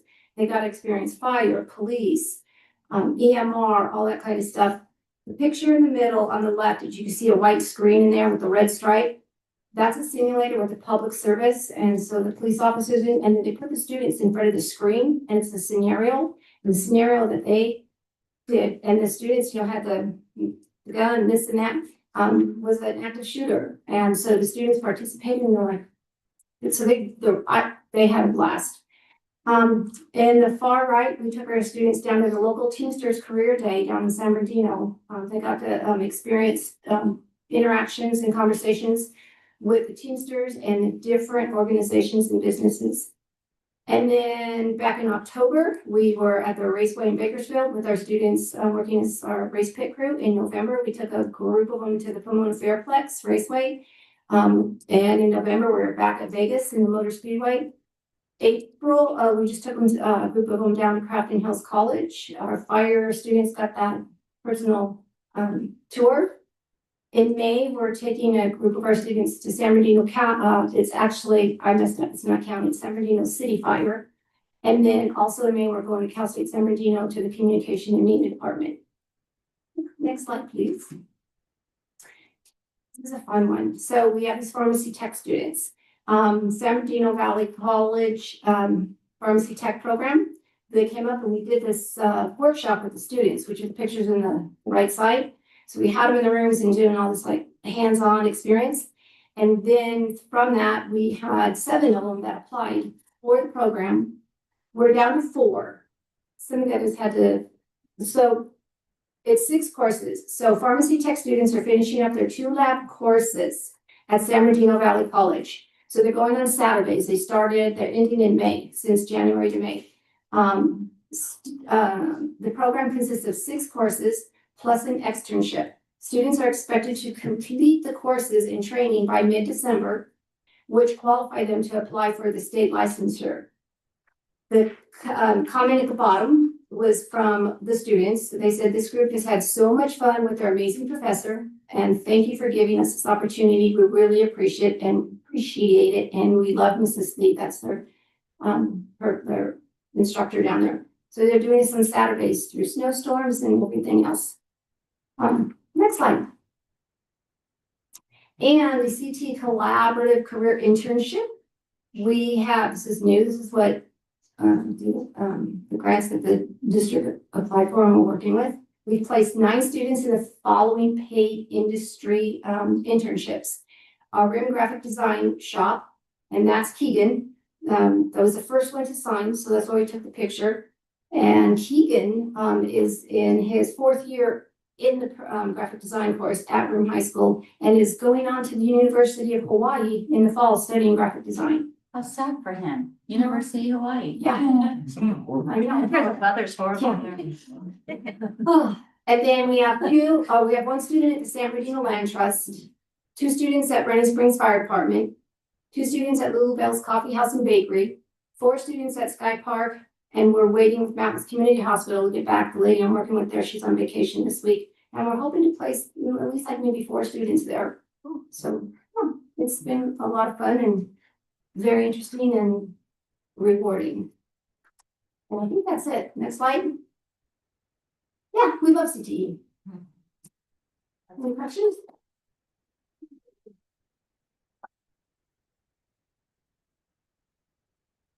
Thank you. 10.0 discussion action items. 10.1 superintendent legislative and advocacy report. Disco impact none. Should I start? Okay, go for it. All right, so some updates on some of the things that we have discussed in the past. AB 1111, which is the EV buses, pushing that back by 10 years to 2045. It did pass the Assembly Education Committee and it's now in the Committee on Transportation. AB 1468, we didn't take a position on the Ethnic Studies bill. It is still in the Ed Committee right now. In AB 65, Shannon, parental leave, the 14 additional weeks, that did pass out and it's now at the Assembly of Higher Education. So just letting you know those statuses.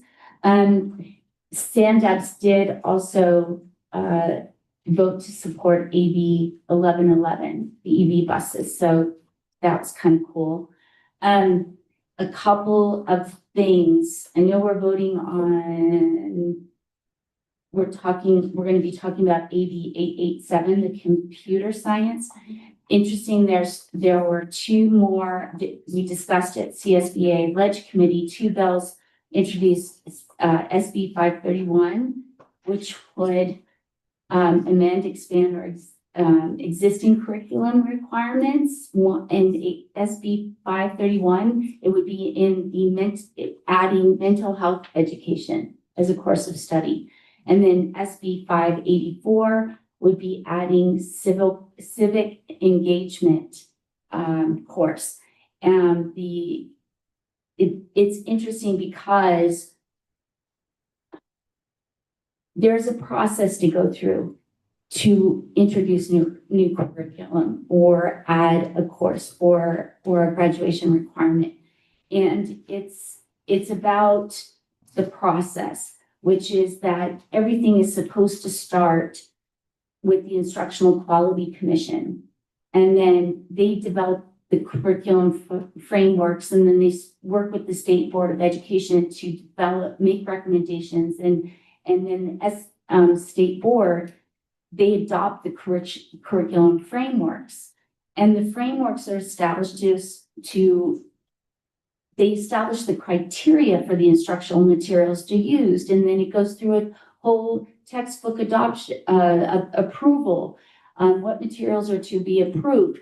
For legislators to bypass this and put additional requirements on teachers, although they may be really good intentions, as somebody has said over and over and over again, if every flipping standard, every standard is taught in the curriculum, it would add years of study to high school. And yet we have people that want to continue to add and add. And while I understand the intentions, I just feel that circumventing the process is just not okay. It's not appropriate to legislate curriculum. And so CSBA voted to oppose these 2 bills for a myriad of reasons that I can't discuss because it was discussion that's confidential. But basically, it's just the fact that we should not be using these bills to add more to our curriculum, which adds more pressure for a teacher to get through every unit by the end of the school year. They're already under enough of pressure as it is with the curriculum that we have. So make some choices. Do we want to do a deep dive and do quality instruction with what we have, or do we want to just keep adding to the plate and start cutting down on our instructional time? Then we already talked about 887. Then I do have to apologize. I realized today that I never sent Jordan the SAMDABS platforms for the federal and state that has, facilities language, the fair and full funding language, all of that, so that he can use that as like the jumping off point for our own RIM advocacy platform. So I apologize that I take full responsibility for that. And then I was a little busy. I know, so I'm taking that as an excuse. I did want to mention that a bill 218, AB 218, which has to do with the statute of limitations for child sexual assault and molestation. This bill had, again, good intentions of recognizing that when the 3 to 5, well, it's 5 years now, starts when I hate to use the word victim, but when a student that experienced sexual assault or molestation, when they remember it, not when it happened, but when they remember it. So they could, through therapy or through other aha moments, realize what they experienced. That ticker then starts at that point. So that student may be 40 years old. They may be 25 years old, but they can bring this allegation.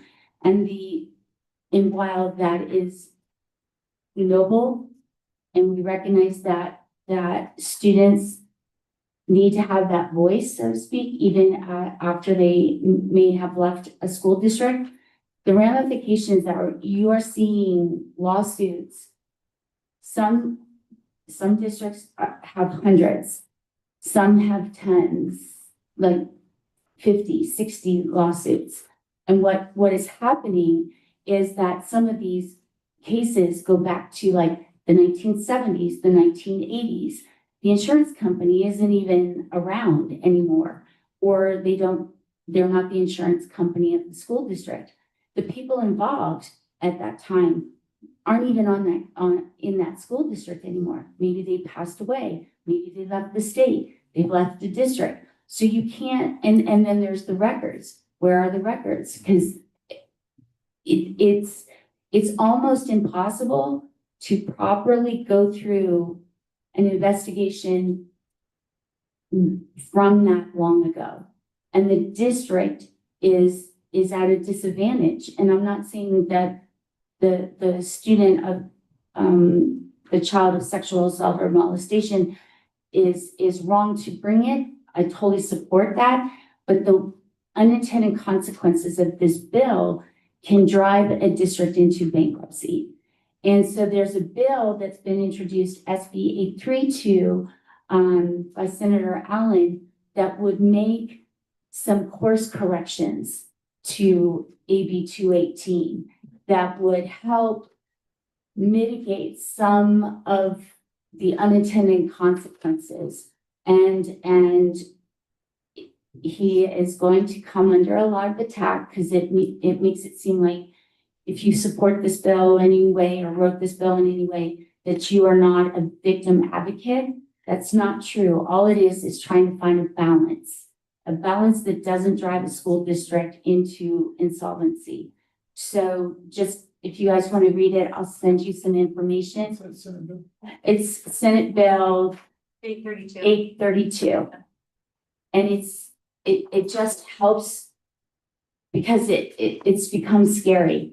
And there are many districts around us that are really struggling with this. There was a huge case with LA Unified that's settled for, I don't even remember, Millions. No, I mean like many millions.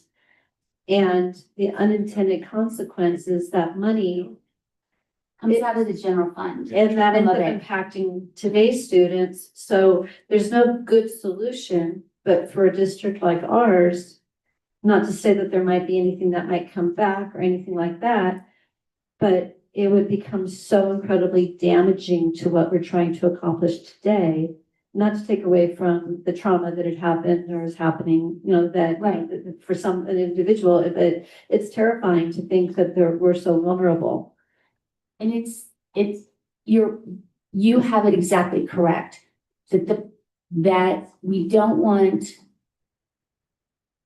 the settlement of the past to so severely impact the education of today's students. And if you think, oh, the insurance takes care of it, no, the insurance doesn't take care of all of it. Some of it will come out of your general fund.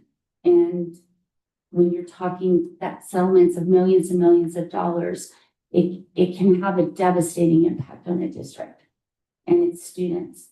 So and with a situation like that, because we have a JPA, we have kind of a joint risk with the other school districts that we are in coordination with. So it is and a pool. So we're not only vulnerable for our situation, but within that whole pool, correct?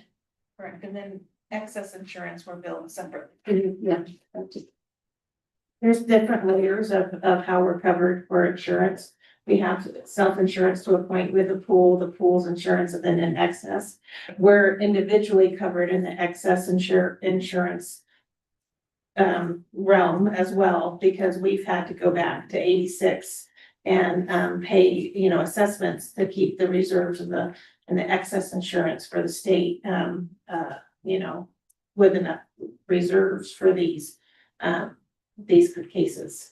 So in essence, we might have no staff that is still with the district for possible complaints of what might have happened decades ago. This might actually be a different school district that could have such a situation, and we could possibly be impacted. we will be impacted by our share of the pool. And it was interesting being in the room. I can't share the conversations in the legislative committee, but there were several districts that are facing several cases that are decades and decades old, and they literally have no one around that was there, nor documents, nor the insurance, and they have to go through the investigation. And I wanted to just add on to that, Jordana, where the excess starts is a pretty still low threshold. So that share is not the share of the nuclear verdicts. Okay, so that's good to know. And then just something that came from Capital Advisors, you guys probably know that CalPERS, they approved the rate for next year, 25-26 at 26.81. 24-25 was 27.05. So a little baby, but that's okay. We'll take a little baby deduction. At this point. Yeah, let's take some positive news.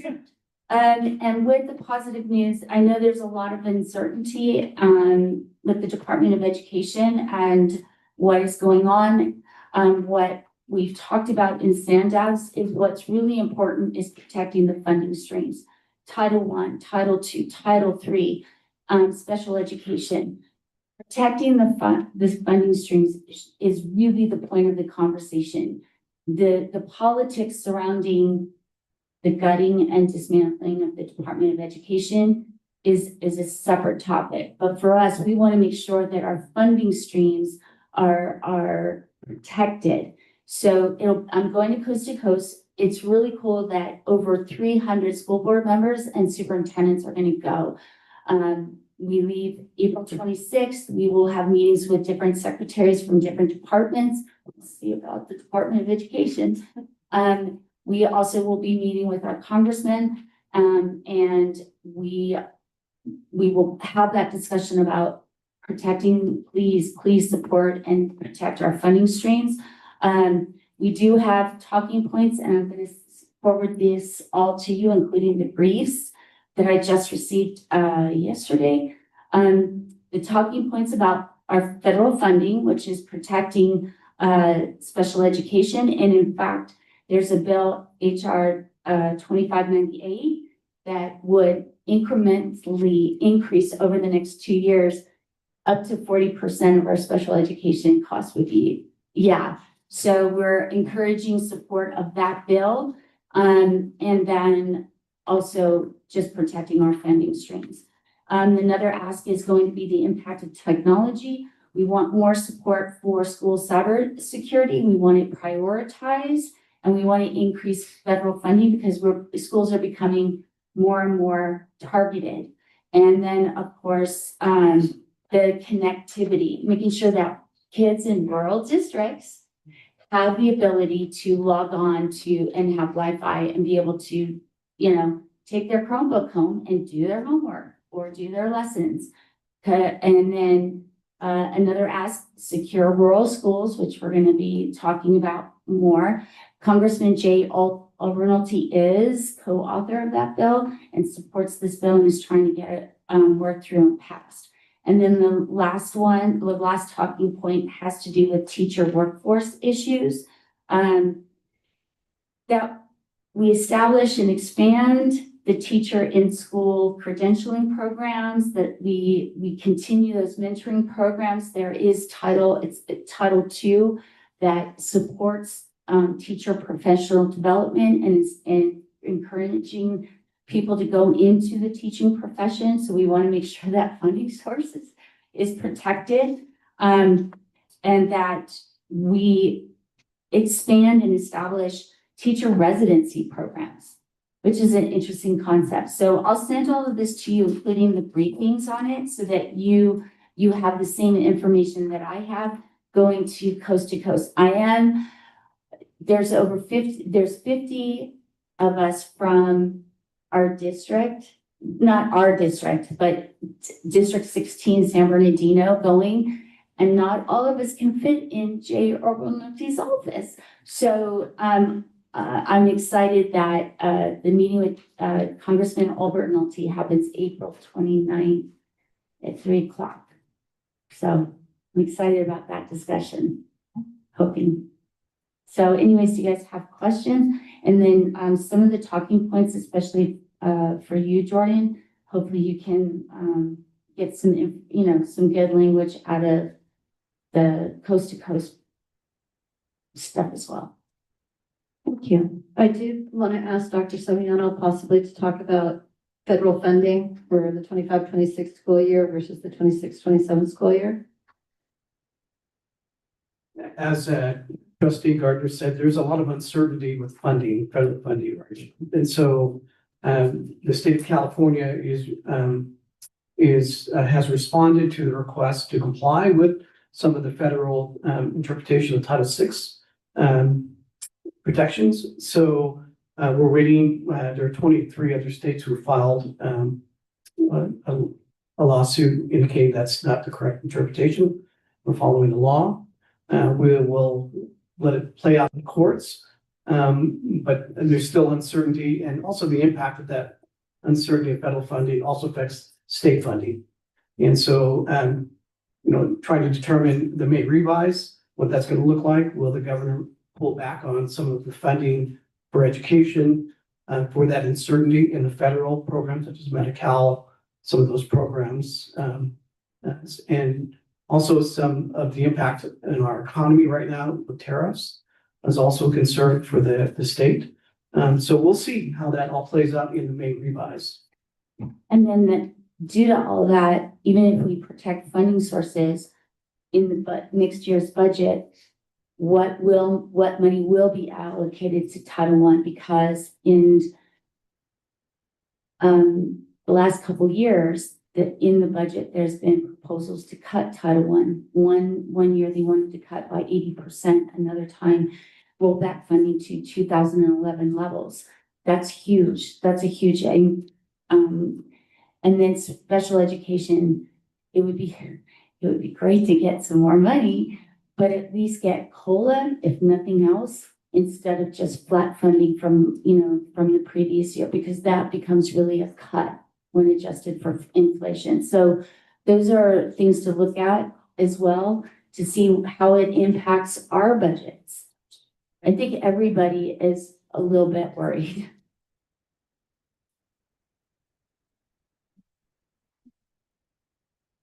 You guys moving on, everybody? Okay. 10.2, superintendent. Shoot, sorry. Rewind here. Sorry, Senator Ochoa, she just sent an email, I think you guys probably will get it, that she is sharing information about her summer internship program. So we'll forward this to even Mr. Wamsey and Amanda Markovich for, the applications are due Friday, April 25th, so not a lot of time, but it's a summer internship where the kids and students will learn all about government and how it runs, and hopefully they get excited and want to be in government and do good with us and increase special education. So there you go. I'll make sure you guys have it, but I thought that she emailed it. Yeah. Thank you. Okay, 10.2. Thank you. Sorry. No worries. Superintendent approval of resolution number 24/25-28 for supporting HR 1383 Secure Rural Schools Reauthorization Act of 2025. Fiscal impact, none. So moved. Second, Jordan, and then Cindy. Actually, I didn't. Which opens discussion. yeah, it would be, I mean, this is bipartisan. So hopefully it goes through. Yeah, that's all I have to say. Agreed, and there's a companion bill in the Senate. I don't know if I'm fine to approve this as is, because they're the same, but do we want to consider tacking on the Senate bill onto this resolution? Or do we want to consider a separate motion for that one possibly? It's the same bill with the same language, it's just one's in the House, one's in the Senate. I think if you want to go ahead and modify your motion, that's something that we could, if it's the same language, I'd be good with you modifying that motion if you wish to. In that case, then I would seek to add, in addition to HR 1383, S 356. Is it SB or S? Just S period. Oh, can you say that number again? S 356. So did you? Second.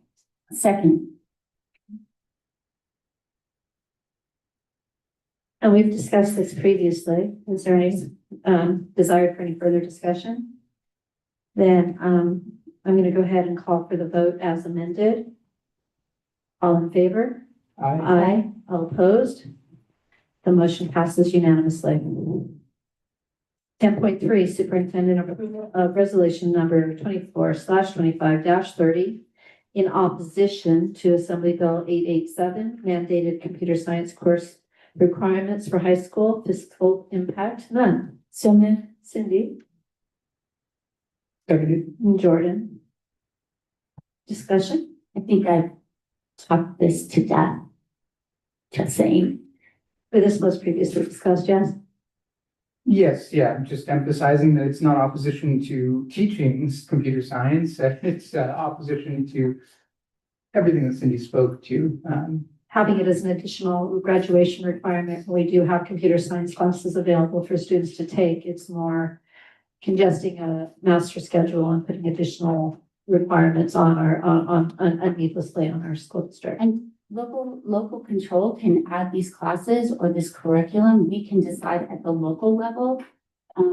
But to have legislators keep adding and adding and adding to teachers' plates and to graduation requirements, that too much. I'm also pleased to say that, to your point, Dana, that we do offer computer science courses. The bill 887 states in it that rural schools are 2 times less likely to offer computer science courses than urban schools. So to be amongst the few offering it and prioritizing it, I think is a point of pride for me. Not to negate the necessity of the bill, it's just to emphasize that they're using that to justify the reason for it, and we are, I think, ahead of that curve. Absolutely. Anything else? I'm gonna call for the vote. All in favor? Aye. Aye. All opposed? Motion passes unanimously.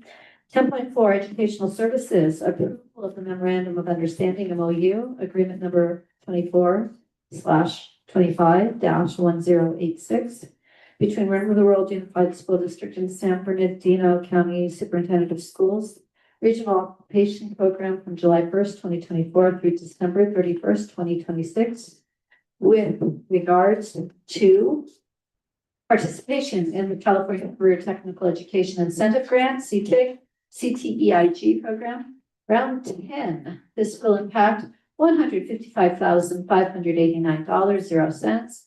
Budget source, Career Technical Education Incentive Grant, CTEIG. So moved. Cindy, Seconded. Jordan. This was alluded to earlier in CT presentation, so nice, beautiful number there. Any other discussion? Calling for the vote, all in favor? Aye. All opposed? Motion passes unanimously. 10.5 Educational Services, approval of the LEVO program proposal for the Expanded Learning Opportunities Program, ELOP, during the 2025 summer program. This will impact $82,460.00. Budget source, Expanded Learning Opportunities Program, ELOP funds. So moved. Cindy, Seconded. Jordan, discussion. Calling for the vote, all in favor? Aye. All opposed? Motion passes unanimously. 10.6 Business Services, appointment of Citizens Oversight Committee members, fiscal impact none. So moved. Cindy, Seconded. Jordan. So we do have the handout. Sure. So do you want to speak a moment or? Sure, we have 2 additional members to add to our committee. The committee applications are not closed. We're still taking applications, but as we get them, we will bring them to board. We have enough to begin our meetings, with these 2, applicants. So one is Charles, Schleicher III, and one is Dana Chapin. We recommend that you appoint them and approve them on the Citizens Oversight Committee. Say, I do appreciate them volunteering, stepping up to volunteer their time to help us out. It's wonderful. So we have room for 7 members on that oversight committee. We can have more, or we can, our goal is to have 7. So, okay. Ready for the vote? All in favor? Aye. All opposed? Motion passes unanimously.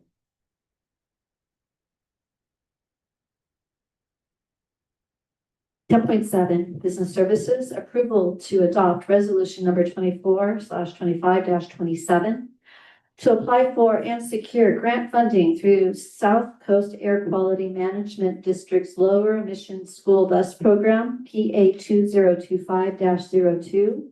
Fiscal impact to be determined, budget source to be determined, tentatively available funds could be Measure E and/or proceeds from sale or surplus property. We have a motion. So moved. Jordan, Second. Cindy. Discussion. I'm just hoping that AB 1111 there's just.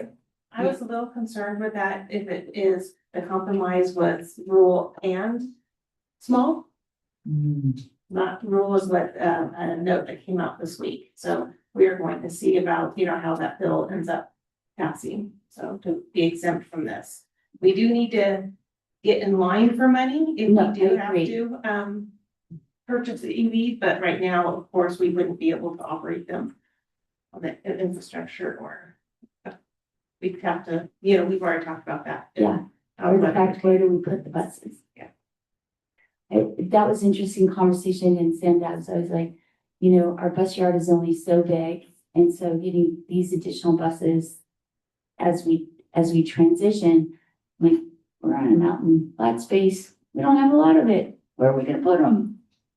It's like those kinds of little details that aren't captured and aren't thought about. And so it's just interesting when you bring this stuff up. Was there any conversation about that? Was there any conversations about the fire services that we provide up on the mountain? I brought that up actually in the Sand Gaps conversation.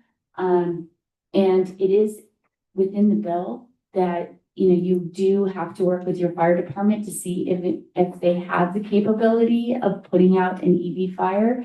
And if they don't, there you go. There's another avenue for exemption, because you have to have, this bill would say you have to have your firefighters trained to put out an EV fire. And you have to have the capability and the resources and tools. What about roads getting ripped up because of the heavier vehicles? That's not in the bill, but I did bring that up, Jordana, because I talked about the heaviness and there already the plows do a number, and then you have the additional road traffic of those types of buses. Again, people don't think about that when they're, you know, and I did say that it would be great if we didn't start the forest fire that burned down our schools. Keep that in mind in the future. Just saying. Okay, calling for the vote? Aye.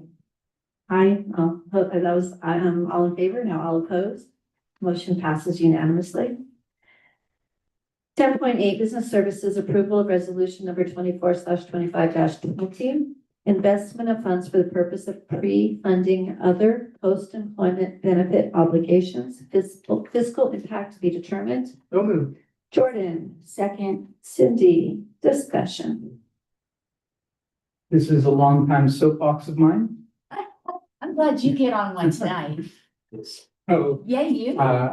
I'm appreciative of the work that our district has invested into looking into managing net OPEB liabilities, and this is a good step in a good direction. And in 20 years from now, when we have fully funded our net OPEB liabilities through this trust. That's your legacy, dude. Little Zarate will have already graduated from RIM at that point. And that's all right, because if Theo's working at the district 20 years from now, he can enjoy fully funded net OPEB liabilities. Amazing. And not have to worry about it being in the hands of a school board. That you will still be on. No. Any other discussion? All right, calling for the vote, all in favor? Aye. All opposed? Motion passes unanimously. 11.0 consent calendar. Anything to be pulled? We'll give you a few moments.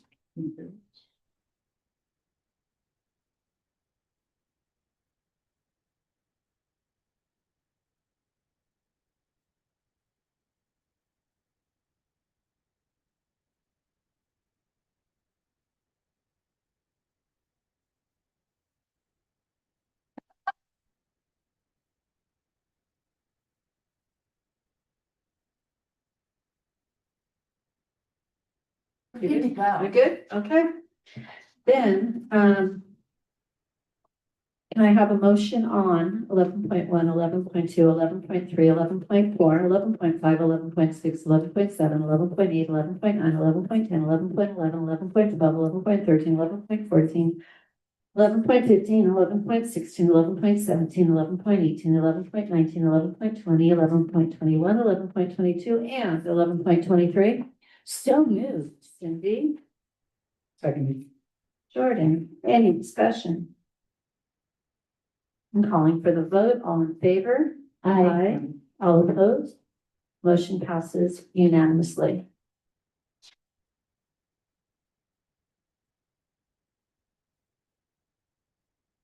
We don't have 12.0, moving to 13.0, governance team future agenda items planning, 13.1.